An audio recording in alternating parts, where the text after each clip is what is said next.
Hello friends, नमस्कार। स्वागत है आप सभी का SDMM एजुकेशनल सोसाइटी पे। फ्रेंड्स, हम लोग SSC GD के लिए सामान्य ज्ञान और हिंदी का प्रैक्टिस सेट कर रहे थे। उसी क्रम में अगला प्रैक्टिस सेट GS का आपके सामने है, सामान्य ज्ञान।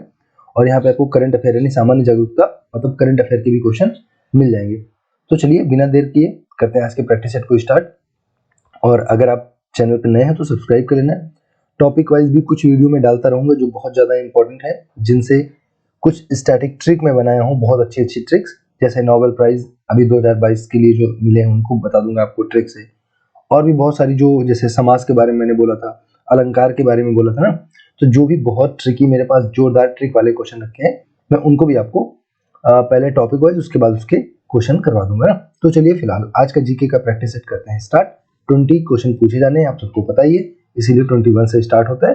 पहले का जो पार्ट है मैथ्स या रीजनिंग का, कुछ रीजनिंग का है, 1 से लेके 20 तक रीजनिंग, और उसके बाद 21 से लेके 40 तक आपका GS हो जाएगा ना।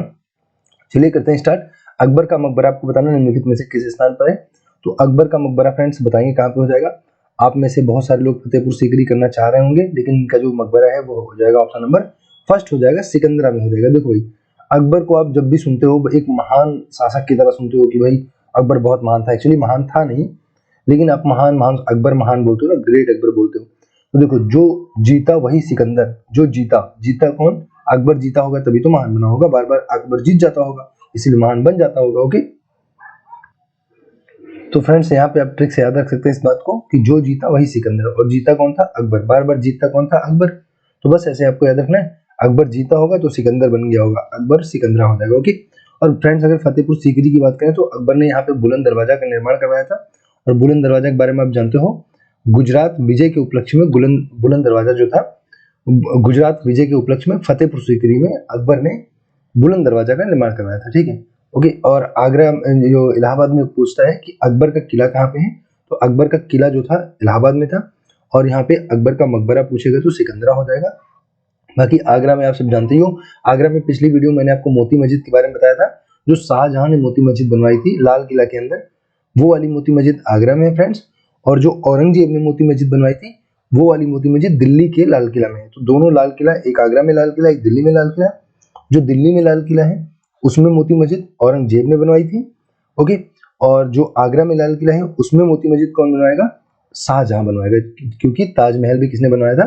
शाहजहां ने ही बनवाया था। अगले क्वेश्चन पे आते हैं, कौन सा वेद धार्मिक अनुष्ठानों से संबंधित है? आपको बताना है।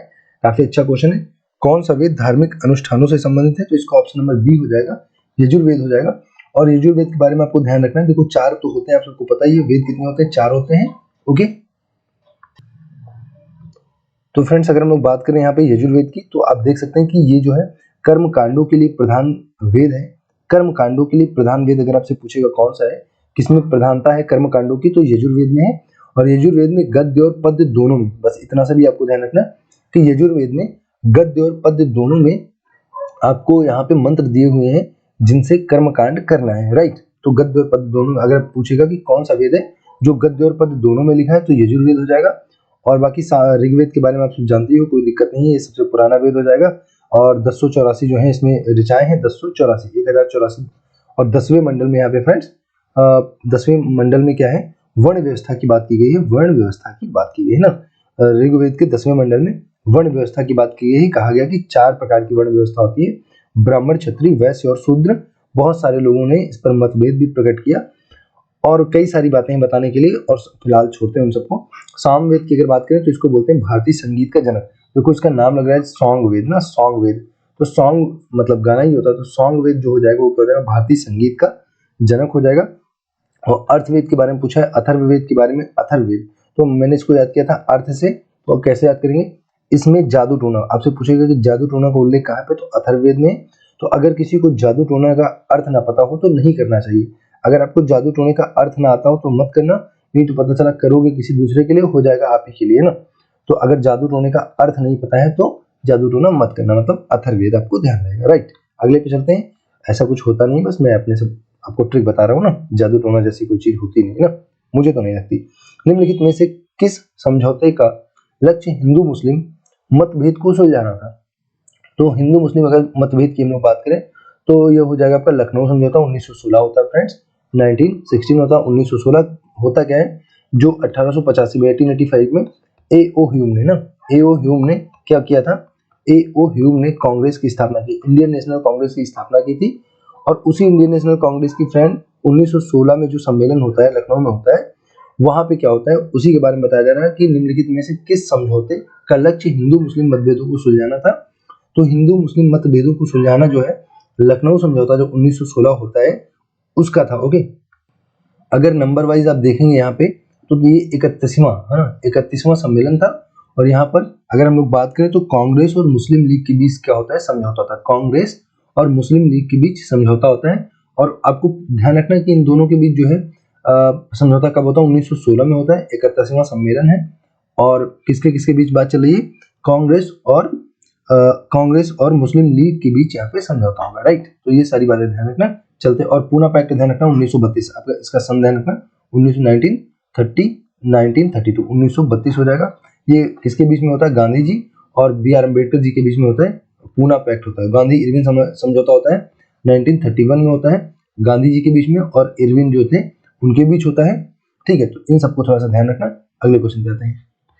अगला क्वेश्चन लिखा शिव गुफा कहाँ स्थित है, आपको ये बताना है। 24 नंबर क्वेश्चन शिव गुफा बताना। तो इसका जो आंसर हो जाएगा शिव गुफा कहाँ हो जाएंगी, आपको बताना एलिफेंटा। शिव गुफा कहाँ स्थित है, एलिफेंटा की गुफाओं में शिव गुफा हो जाएंगी। और अगर हम लोग यहाँ बात करें तो ये सब ये कहाँ पे हो जाएंगी, एलिफेंटा की जो गुफा है वो कहाँ पे हो जाएंगी फ्रेंड्स, महाराष्ट्र में हो जाएंगी, महाराष्ट्र में हो जाएंगी, महाराष्ट्र में सॉरी। और अगर आपसे पूछा कि कौन से धर्म से संबंधित है तो ये हिंदू धर्म से संबंधित हो जाएंगी एलिफेंटा की गुफाएं। बेसिकली यहाँ पे अगर हम लोग बात करें और राष्ट्रकूट शासकों ने इसका निर्माण करवाया था, राष्ट्रकूट शासकों ने। यहाँ पे जो है हिंदू देवी पार्वती और हिंदू देवता शिव के विवाह का जो है वर्णन किया गया है। तो आपको ध्यान रखना है एलिफेंटा कहाँ पे है, महाराष्ट्र में हो जाएंगी। शिव और पार्वती के विवाह का यहाँ पर वर्णन है, तो सीधी सी बात है ये हिंदू धर्म से संबंधित हो जाएंगी। एनीवेज चलते हैं अगले क्वेश्चन पे। आपको यहाँ पे ध्यान रखना है कि एलिफेंटा की जो गुफाएं उनका निर्माण किसने करवाया था, राष्ट्रकूट शासकों ने करवाया था, ठीक है। एलिफेंटा और एलोरा के बारे में भी अगर ध्यान रखना, आपको ध्यान रखना है एलोरा जो गुफा है ये भी यहीं पे है, महाराष्ट्र में ही। एलोरा की गुफाएं भी कहाँ पे है, महाराष्ट्र में है। और एलोरा की गुफाओं के बारे में ध्यान रखना कि ये हिंदू और बुद्ध और जैन तीनों धर्म से संबंधित है। तो आपको ये चीज ध्यान रखनी, हिंदू बुद्ध और जैन तीनों धर्म से संबंधित है एलोरा की गुफाएं। और जो एलिफेंटा है वो हिंदू धर्म से संबंधित हो जाएगी। अगला फ्रेंड्स क्वेश्चन यहाँ पे लिखा हुआ है 25 नंबर। जुलाई 2022 के दौरान, देखो करंट अफेयर का क्वेश्चन है, जुलाई 2022 के दौरान देश का पहला ग्रीन हाइड्रोजन प्रोजेक्ट कहाँ लगाने की घोषणा की गई है। तो देश का पहला ग्रीन हाइड्रोजन प्रोजेक्ट लगाने की जो घोषणा की गई है वो आपके मथुरा में की गई है, यूपी के मथुरा में। तो ये बहुत ज्यादा इंपॉर्टेंट क्वेश्चन हो जाता है यूपी की किसी भी परीक्षा के लिए, पेट की परीक्षा, पुलिस की परीक्षा, या कोई भी यूपी की जो परीक्षा है उसके लिए तो बहुत ज्यादा कतई जहर क्वेश्चन हो जाएगा। लेकिन बाकी अगर मथुरा की हम लोग बात करें, क्योंकि देखो देश का पहला है इसलिए किसी भी परीक्षा के लिए भी इंपॉर्टेंट है। तो देश का पहला ग्रीन हाइड्रोजन प्रोजेक्ट की बात करेंगे तो कहाँ पे लगाया जाएगा, मथुरा में लगाया जाएगा, उत्तर प्रदेश मथुरा। अगला क्वेश्चन देखेंगे, उत्तर प्रदेश की संसदीय सीटों की, संसदीय एक्चुअली वो राज्यसभा पूछ रहा है कि उत्तर प्रदेश में जो राज्यसभा की सीटें हैं, number of seats in Rajya Sabha friends पूछ रहा है कितनी हो जाएंगी। तो राज्यसभा में जो सीटों की संख्या कितनी हो जाएगी बताएंगे यूपी से। तो फ्रेंड्स अगर यूपी से पूछेगा तो आप सबको पता होगा 31 हो जाएंगी। आपको पता है 80 सीटें लोकसभा की हैं उत्तर प्रदेश में, उत्तर प्रदेश में 80 लोकसभा की सीटें और 31 राज्यसभा की। ये दोनों मामलों में उत्तर प्रदेश टॉप पर है, लोकसभा के मामले में भी और राज्यसभा के मामले में 31 जो सीटें हैं। और राज्यसभा में जो सीटों का आवंटन है वो कहाँ पे हो जाएगा, आपको किसी को पता होगा 4th शेड्यूल में हो जाएगा, 4थी अनुसूची में हो जाएगा राज्यसभा में सीटों का आवंटन। बात करें राज्यसभा की तो ये अपर हाउस होता है, इसमें जो राज्यसभा का कार्यकाल होता है अगर वहां पे बात करेंगे हम लोग तो राज्यसभा का विघटन कभी नहीं होता है। तो इसलिए अगर पूछेगा जो राज्यसभा के मेंबर होते हैं उनका कार्यकाल कितना होता है, 6 वर्ष का होता है, ओके। और बात करें यहाँ पे राज्यसभा की तो इसमें जो है 250 मैक्सिमम सदस्य होते हैं, 250। और यहाँ पे राज्यसभा में 12 सदस्यों का मनोनयन करता है राष्ट्रपति। 12 एंग्लो इंडियन का कौन मनोनयन करेगा, राष्ट्रपति, ओके। तो ये चीज आपको ध्यान रखनी। वर्तमान में पूछे राज्यसभा में कितने सदस्य हैं तो 245 हो जाएंगे, वर्तमान में 245 सदस्य। तो फ्रेंड्स हम लोग बात कर रहे थे उत्तर प्रदेश के संसदीय सीटों की संख्या कितनी है। तो राज्यसभा में पूछ रहा था, वीडियो पॉज हो गई थी, आपने उसको देख लिया होगा, 31 हो जाएगा, देख लेना। इसका पता नहीं मैंने व्याख्या बताया कि नहीं, तो अभी देख लेना 31 इसका हो जाएगा। बाकी इसकी व्याख्या मैंने बताई थी, पॉज हो गई होगी तो हो सकता है आपको ना मिल पाए ना, ओके।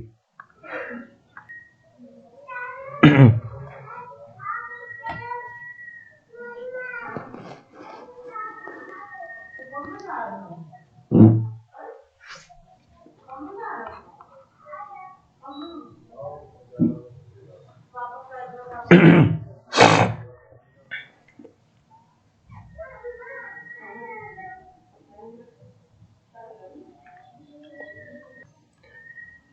यहाँ पे जो मैं बता रहा हूँ 61 बता रहा हूँ, इसके बारे में आपको ध्यान रखना है। जो आर्टिकल 61 है वहाँ पे तो महाभियोग की बात की गई है। उसके बाद आपको यहाँ पे ध्यान रखना है कि 14 दिन पहले जो है राष्ट्रपति को इसकी सूचना देनी चाहिए। और 1/4 यहाँ पे क्या लिखा हुआ है कि पूछेगा राष्ट्रपति पर महाभियोग जो लगाना है उसके लिए, राष्ट्रपति पर महाभियोग जो लगाना है उसके लिए जिस भी सदन में, संसद के, चाहे लोकसभा में चाहे राज्यसभा में, पहले तो यही याद रखना आपको कि अगर पूछे महाभियोग किस सदन में लाया जाता है तो चाहे लोकसभा में चाहे राज्यसभा में, दोनों में से किसी में भी ला सकते हैं। और जहां पे लाएंगे वहां की क्या है 1/4 सदस्यों के द्वारा सहमति व्यक्त की जानी चाहिए, पहले सिग्नेचर होना चाहिए, तभी उस सदन में वो जाएगा। ओके, वो जो अभियोग है उस सदन में जा पाएगा जब 1/4 लोग वहां के सहमत होंगे। और उसके बाद उस सदन में जिसमें सहमत हुए हैं लोग, 2/3 मेंबर जो है, 2/3 जो सदस्य हैं उस सदन के, उनके द्वारा उस बिल को पास किया जाना चाहिए। और उसके बाद जो अगला सदन होगा, चाहे लोकसभा में पहले हो जाएगा तो राज्यसभा में, और राज्यसभा में पहले हो जाएगा तो बाद में लोकसभा में, वहां पे जाएगा तो वहां पे भी जो है 2/3 मेंबर है वहां से पास करेंगे, तब माना जाएगा कि राष्ट्रपति को उसके पद से हटा दिया गया। तो बस आपको याद रखना है 61, 14, 1/4, 2/3, 2/3, इस तरह से आप ट्रिक्स याद रखोगे, कुछ भी नहीं भूलोगे, नहीं तो कंफ्यूजन बहुत ज्यादा होती है ना, इस चीज को ध्यान रखना। अगला लिखा पृथ्वी सूर्य के चारों ओर, देखो आज डिस्टर्बेंस थोड़ा ज्यादा है यार, मैंने सोचा था संडे है आज थोड़ा कम रहेगा, लेकिन आज तो और ज्यादा हो गया ना। 28 नंबर क्वेश्चन देखते हैं, बस कुछ दिन का है डिस्टर्बेंस, ज्यादा 2-4 दिन का, उसके बाद जो है ये सब नहीं होगा। पृथ्वी सूर्य के चारों ओर घूमती है, इस सिद्धांत को पेश करने वाले प्रथम वैज्ञानिक कौन थे, आपको ये बताना है। पृथ्वी सूर्य के चारों ओर घूमती है, ये किसने बताया था, तो इसका जो आंसर हो जाएगा कॉपरनिकस हो जाएगा। और अगर आपसे पूछे ग्रहों का गति संबंधी नियम किसने बताया, तो केपलर हो जाएगा। ग्रहों का गति संबंधी नियम पूछता तो केपलर हो जाता। बाय द वे आपसे पूछा था सूर्य के चारों ओर बताना है, पृथ्वी सूर्य के चारों ओर घूमती है, केवल पृथ्वी की बात कर रहा है, तो अगर केवल पृथ्वी की बात करेगा तो इसका आंसर हो जाएगा कॉपरनिकस, ध्यान रखना। ओके, कॉपरनिकस, देखो पृथ्वी पर ही तो कॉपर पाया जाता है, अपनी पृथ्वी पर ही तो क्या, पृथ्वी पर ही तो कॉपर पाया जाता है, तो बस याद रखना पृथ्वी घूमती है सूर्य के चारों तरफ, कौन कहता है, कॉपरनिकस, बस हो गया। ओके, अगला क्वेश्चन देखते हैं, पुर्तगाल की राजधानी क्या थी, क्या है एक्चुअली पुर्तगाल की राजधानी आपको बताना है, तो बताएंगे क्या हो जाएगा। जो पुर्तगाल की राजधानी है 29 नंबर क्वेश्चन हो जाएगा, इसका आंसर हो जाएगा लिस्बन। पुर्तगाल की राजधानी हो जाएगा फ्रेंड्स लिस्बन। और अगर हम लोग बात करें, जो है यहाँ पे लिखा है मिन्स्क, जो लिखा है मिन्स्क। ओके, तो मिन्स्क जो है ये हो जाएगी बेलारूस की, वेरी वेरी इंपॉर्टेंट है, ध्यान रखना। मिन्स्क जो है ये बेलारूस की हो जाएगी, बेलारूस। देखो इस समय वर्तमान में काफी चर्चा में है बेलारूस, क्योंकि ये रूस से लगा हुआ क्षेत्र है, रूस और यूक्रेन का युद्ध चल रहा है, तो इसकी वजह से इसको जरूर ध्यान रखना आप, अगर आपको SSCGD का पेपर देने जाना है। तो मिन्स्क जो है फ्रेंड्स वो बेलारूस की कैपिटल हो जाएगी, और लिस्बन जो है पुर्तगाल की कैपिटल हो जाएगी। वियना की बात अगर हम लोग कर लें यहाँ पे, वियना, तो वियना जो है राजधानी है किसकी हो जाएगा, ऑस्ट्रिया की राजधानी हो जाएगा, ऑस्ट्रिया। और आप सबको शायद पता भी हो, पहले लिख दे रहे हैं ऑस्ट्रिया ना, ऑस्ट्रिया की फ्रेंड्स ये कैपिटल है ऑस्ट्रिया ना, ऑस्ट्रिया की कैपिटल हो जाएगी वियना। और वियना के बारे में आपको ध्यान रखना है कि वियना जो है ये दुनिया में रहने के लिए सबसे अच्छा स्थान पिछले कई सालों से टॉप कर रहा है। पिछली साल बस खाली पीछे हुआ था एक स्थान, वहां पे जो है आई थिंक न्यूजीलैंड का कोई शहर, ऑकलैंड था शायद, हाँ न्यूजीलैंड का ऑकलैंड टॉप कर गया था। उसके बाद ये कई सालों से लगातार वियना दुनिया में रहने के लिए सबसे अच्छा स्थान के तौर पे जाना जाता है। वियना ना ऑस्ट्रिया की कैपिटल है। ब्यूनस आयर्स की अगर हम लोग बात करें फ्रेंड्स, तो ब्यूनस आयर्स जो हो जाएगी वो अर्जेंटीना की जो है इसकी देश की कैपिटल हो जाएगी। ब्यूनस आयर्स किसकी हो जाएगी, अर्जेंटीना की कैपिटल हो जाएगी, अर्जेंटीना ब्यूनस आयर्स, राइट। चलिए तो एक बार फिर से सुन लेंगे, लिस्बन पुर्तगाल की, मिन्स्क बेलारूस की, वियना ऑस्ट्रिया की, और ब्यूनस आयर्स किसकी हो जाएगी, अर्जेंटीना देश की कैपिटल हो जाएगी। अगले क्वेश्चन पे आते हैं, आज थोड़ी प्रिंट भी कम अच्छी है, देख लेना आपको समझ आ रही होगी। भौतिक मात्रा जर्क की इकाई क्या है, तो चलिए इसको फटाक से कर लेते हैं। 30 का जो है आंसर नंबर 2 हो जाएगा, मीटर प्रति सेकंड घन हो जाएगा, जर्क की थोड़ा सा ध्यान रखना, वैसे ही मीटर प्रति सेकंड घन हो जाएगा। अगला क्वेश्चन देखते हैं, हाल ही में, अगला बताना है हाल ही में किस राज्य सरकार द्वारा नारी को नमन योजना शुरू की गई, तो करंट अफेयर का फिर से क्वेश्चन आ गया, नारी को नमन आपको बताना है। तो फ्रेंड्स जो नारी को नमन है वो हो जाएगा आपको 31 का ऑप्शन नंबर सी हो जाएगा, हिमाचल प्रदेश। यहाँ पे जयराम ठाकुर बीजेपी की सरकार है, जयराम ठाकुर मुख्यमंत्री है। तो नारी को नमन अगर आपसे पूछेगा तो नारी को नमन कौन करेगा, हिमाचल प्रदेश करेंगे। आप सबको पता होगा जो पार्वती जी थी, शिव की दुल्हन जो थी पार्वती जी, उनका वो कहाँ से संबंधित है, वो हिमाचल प्रदेश की ही थी। तो बिल्कुल आप कह सकते हो कि वहां की भाई पार्वती जी हैं, वो तो ऐसी नारी, उनको नमन करना पड़ेगा। तो नारी को नमन बस ध्यान रहेगा आपको, हिमाचल प्रदेश की बात चल रही है।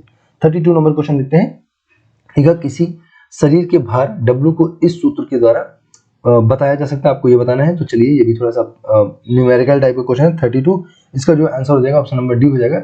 W बराबर होता है m/g, है ना, मास इंटू ग्रेविटी होता है ना। जो वेट है वो किसके बराबर होता है, भार किसके बराबर होता है, मास इंटू ग्रेविटी के बराबर होता है। तो काफी अच्छा है, इंटरेस्टिंग है।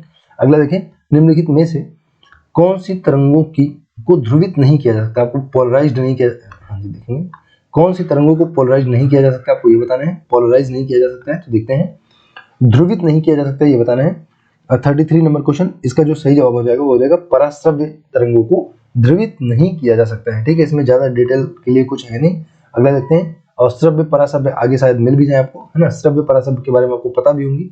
हाँ, तो चलिए देखते हैं, कहते हैं 33 की अगर हम बात करें, चलो, तो जो 20,000 हर्ट्ज है ना, 20,000 हर्ट्ज से जो ऊपर की होती है, हर्ट्ज में बोलो ना, HZ बोलते हैं ना, हर्ट्ज, 20,000 हर्ट्ज से ऊपर की जो तरंगे होती हैं फ्रेंड्स, वो क्या होती है, पराश्रव्य तरंगे होती हैं, उनको हम लोग नहीं सुन सकते हैं। सुनने के लिए कितनी होनी चाहिए, 20,000 से नीचे होनी चाहिए ना। ओके, तो अगला देखते हैं, निम्नलिखित तत्वों में से किसका सबसे कम गलनांक है, आपको बताना है। तो जो सबसे कम गलनांक है वो होता है बेरियम का, और बेरियम के बारे में आपको और चीज ध्यान रखनी है।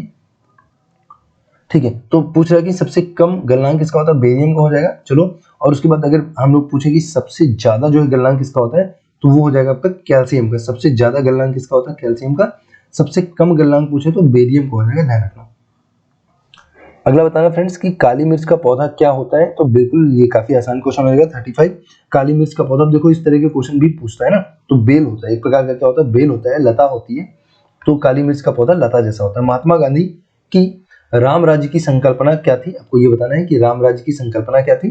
36 नंबर क्वेश्चन है, तो राम राज्य की जो संकल्पना थी महात्मा गांधी की, वो थी फ्रेंड्स राज्य विहीन समाज। वो कहते थे, राम राज्य का क्या मतलब है, राज्य विहीन समाज होना चाहिए। राज्य विहीन समाज मतलब उनका मतलब था कि पूरा देश एक राज्य के जैसा हो, राज्य विहीन समाज हो। किसी जैसे अब पूरा अपना इंडिया है, पता चला कि छोटे छोटे राज्यों में बटा हुआ है और सबकी अपनी सीमाएं हैं, सबके अपने बंधन है, तो उन बंधनों से मुक्त रखना चाहते थे राज्य विहीन समाज का। गांधी जी का ये कॉन्सेप्ट था। वो कहते थे, महात्मा गांधी की राम राज्य की जो संकल्पना थी वो थी राज्य विहीन समाज। राज्य के बंधनों से स्वतंत्र होना चाहिए व्यक्ति को, व्यक्ति की जो सीमा है वो राज्य की सीमाओं से परे होनी चाहिए, ज्यादा होनी चाहिए। लॉरेंज वक्र आपको बताना क्या होता है फ्रेंड्स, ये भी काफी अच्छा क्वेश्चन है, बहुत ज्यादा पूछा जा रहा है, स्टार क्वेश्चन आप लगा सकते हो, बहुत ज्यादा रिपीट करने वाला क्वेश्चन है। लॉरेंज वक्र क्या होता है, तो फ्रेंड्स देखेंगे 37 नंबर क्वेश्चन, इसका जो आंसर हो जाएगा वो हो जाएगा आय का वितरण हो जाएगा फ्रेंड्स। और काफी अच्छा, देखो क्या होता है यहाँ पे ये दिखाया जाता है लॉरेंज वक्र के माध्यम से। देखो मुझे बहुत ज्यादा इसमें एक्सपर्टी नहीं है कोई, लेकिन मैं आपको थोड़ा सा समझाने के लिए बना सकता हूँ। लॉरेंज वक्र में क्या होता है, ये दिखाया जाता है कि जो देश के लगभग 50 से 60% जो है आबादी है, 50 to 60% आबादी, 50 to 60 मान लो यहाँ तक हो गई, इंडिया की ये आबादी हो गई 50 to 60% ना, ये 60% आबादी सॉरी पॉपुलेशन हो गई यहाँ तक 60%। तो ये दिखाता है कि जो 60% पॉपुलेशन है, और इधर साइड देखो ये मनी होगा, ये पैसा होगा, ये मनी होगा, और ये पॉपुलेशन वाला लाइन है। ठीक है, तो ये बताना चाहते हैं कि 60% जो पॉपुलेशन है, ऊपर कितनी बचेगी, 40% बचेगी, ओके, ऊपर 40% बचेगी। तो जो 60% पॉपुलेशन है उसको पैसे इस हिसाब से मिलते हैं, इस हिसाब से, ओके, और जो ऊपर की 40% पॉपुलेशन है उसको पैसे इस हिसाब से मिलते हैं, ये चीज बताना चाहते हैं। तो ये आप समझ गए होंगे कि देखो कितना बड़ा सा शेयर है, जो छोटे कम लोग हैं वो ज्यादा पैसे लेते हैं, और जो ज्यादा लोग हैं वो कम पैसे लेते हैं, बस इतनी सी बात है। तो ये आय के वितरण को बताता है, आय के वितरण को कौन बताएगा, लॉरेंज वक्र आय के वितरण को दर्शाता है। अगला देखेंगे 28 नंबर क्वेश्चन लिखा हुआ है, 28 पे है 28 देखो करंट अफेयर का क्वेश्चन है, सॉरी 38 है। 7 जुलाई 2022 को केंद्रीय गृह मंत्री ने वीडियो कॉन्फ्रेंसिंग के माध्यम से कहा, स्वामी रामानुजाचार्य की प्रतिमा statue of peace, statue of peace ध्यान रखना आप, स्टैचू ऑफ यूनिटी तो आप सब जानते ही होंगे, statue of unity Sardar Vallabh भाई पटेल के बारे में आप समझते हैं। सरदार वल्लभ भाई पटेल की स्टैचू ऑफ जो स्टैचू ऑफ यूनिटी है वो कितना है, 182 मीटर है, दुनिया की सबसे ऊंची प्रतिमा है ना, most highest statue of the world है, 182 मीटर की हो जाएगी सरदार वल्लभ भाई पटेल की स्टैचू ऑफ यूनिटी। लेकिन आपसे पूछ रहा है यहाँ पे स्टैचू ऑफ पीस, शांति की जो मूर्ति है, स्टैचू ऑफ पीस जो है फ्रेंड्स, वो बताना है आपको कहाँ पे है, और किसने इसका अनावरण किया है, और है किसकी, तो अनावरण किया है केंद्रीय गृह मंत्री अमित शाह ने, और ये किसकी है, स्वामी रामानुजाचार्य की हो जाएगी। और कहाँ पे फ्रेंड्स, तो ये श्रीनगर में इसका जो है अनावरण किया गया है, इसका इनॉग्रेशन किया गया है श्रीनगर में, है ना। और अगर हम लोग रामानुजाचार्य की कुछ बात कर लें तो इसको देखो, सबसे पहली बात तो अगर हम एक और इसी सेम नाम से, इन्हीं सेम बंदे की, रामानुजाचार्य की एक मूर्ति लगाई गई थी जिसको समता की मूर्ति बोलते थे ना, समता की मैं बोल रहा हूँ, समता, समानता की मूर्ति बोलते थे, समता की मूर्ति बोलते थे। और इसका जो है तेलंगाना में इसका उद्घाटन प्रधानमंत्री नरेंद्र मोदी ने अभी हाल ही में किया था, कुछ दिन पहले किया था। ओके, तो यहाँ पे समता की प्रतिमा की बात करें, स्टेचू ऑफ इक्वलिटी की बात करें, देखो ये स्टेचू ऑफ पीस है, ध्यान रखना, कंफ्यूज मत होना, क्वेश्चन यहाँ से बनने वाले हैं। स्टेचू ऑफ पीस की अगर बात करेंगे, शांति कहाँ पे चाहिए, श्रीनगर में चाहिए, जम्मू कश्मीर में चाहिए, सिंपल सी बात है भाई, शांति की बहुत आवश्यकता है। लोग बड़ा नाटक मचाते हैं ना, कभी पत्थर मारते हैं, कभी बोलते हैं भारत तेरे टुकड़े होंगे, ईशा अल्लाह ईशा अल्लाह, तो ऑब्वियसली शांति की आवश्यकता कहाँ पे है, पीस की आवश्यकता कहाँ पे है, तो अब तुरंत जान जाओगे शांति कहाँ करना है, श्रीनगर में करना। और बात करें स्टेचू ऑफ इक्वलिटी, समता की जो मूर्ति है वो कहाँ पे, तेलंगाना में है, ठीक है, तेलंगाना, ध्यान रखना। और बाकी स्टेचू ऑफ यूनिटी तो 182 सबको पता ही होगा, काफी प्रसिद्ध है, सरदार वल्लभ भाई पटेल जी की हो जाएगी, ठीक है।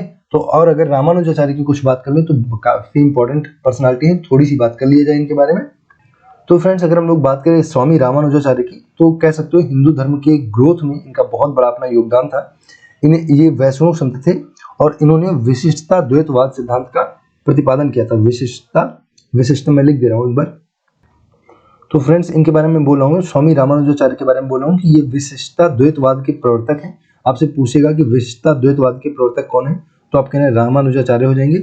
और ये एक प्रकार के वैष्णव संत थे, हिंदू धर्म के ग्रोथ में, हिंदू धर्म के विकास में इन्होंने महत्वपूर्ण भूमिका निभाई। और इनकी ही दो जो स्टेचू है, स्टेचू ऑफ पीस और स्टेचू ऑफ आपकी क्या हो जाएगी, स्टेचू ऑफ इक्वलिटी। तो स्टेचू ऑफ इक्वलिटी जो है वो आप देख पा रहे हो कहाँ पे है, तेलंगाना में है, और स्टेचू ऑफ पीस शांति वाली कहाँ पे हो जाएगी, श्रीनगर में हो जाएगी। अगले क्वेश्चन पे चलते हैं। नेक्स्ट क्वेश्चन है, बस लास्ट के 2 क्वेश्चन और बचे हैं। भारत के पहले इथेनॉल संयंत्र का उद्घाटन कहाँ पे किया गया, देखो अभी आपको मैंने ग्रीन हाइड्रोजन बताया था मथुरा में, उत्तर प्रदेश की मथुरा में, वो भी भारत का पहला था, ग्रीन हाइड्रोजन बताया था ना। अब पूछ रहे हैं भारत के पहले इथेनॉल संयंत्र का जो है उद्घाटन वो कहाँ पे किया गया, तो 39 नंबर क्वेश्चन है। इसका जो सही जवाब हो जाएगा वो हो जाएगा ऑप्शन नंबर फर्स्ट हो जाएगा, इसका बिहार हो जाएगा ना। तो बिहार आपको ध्यान रखना, बिहार के मुख्यमंत्री नीतीश कुमार के बारे में आप जानते हो, मुख्यमंत्री था, मुख्यमंत्री हूं और मुख्यमंत्री रहूंगा, है ना। तो 39 नंबर क्वेश्चन है, भारत के पहले इथेनॉल संयंत्र का उद्घाटन कहाँ पे हो जाएगा, बिहार में हो जाएगा। ओके, तो क्लियर है फ्रेंड्स, पूछा था भारत के पहले इथेनॉल संयंत्र का उद्घाटन कहाँ पे होगा, तो बिहार राज्य हो जाएगा। ओके, ठीक है। अगला 40 नंबर लास्ट नंबर क्वेश्चन यहाँ पे लिखा हुआ है, देखेंगे 40 है, किस पहाड़ी को राष्ट्रीय स्मारक प्राधिकरण द्वारा 7 जुलाई 2022 को राष्ट्रीय महत्व का स्मारक घोषित किया गया। 40 नंबर क्वेश्चन के बारे में आपको बताना है, इसका सही जवाब क्या हो जाएगा, इसका हो जाएगा मानगढ़ पहाड़ी हो जाएगा। 40 नंबर क्वेश्चन का ऑप्शन फर्स्ट सही हो जाएगा। ये जो है गुजरात और राजस्थान की सीमा पर मानगढ़ पहाड़ी है, गुजरात और राजस्थान की सीमा पर।